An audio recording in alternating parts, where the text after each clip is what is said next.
पक्ष हे महाराष्ट्राच्या जनतेसाठी एकत्र आलेले आहेत, महाराष्ट्राच्या विकासासाठी एकत्र आलेले आहेत, तर स्वतःचं अस्तित्व टिकवण्यासाठी हे दोन्ही पक्ष एकत्र आलेले आहेत.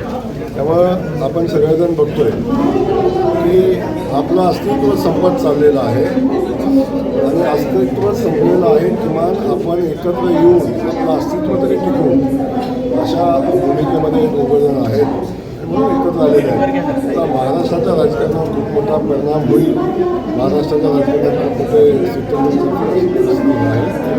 महाराष्ट्राला भारतीय जनता पक्ष महायुतीसोबत आहे. महाराष्ट्राचा विश्वास राज्याचे मुख्यमंत्री आदरणीय देवेंद्र फडणवीस यांच्यावर आहे. त्यामुळे यांच्या एकत्र येण्यानं काहीही फरक पडणार नाही. राज ठाकरे असं म्हणत आहेत की पक्ष फोडणारी एक टोळी जी आहे नाही, असं त्यांना वाटत असेल तर ते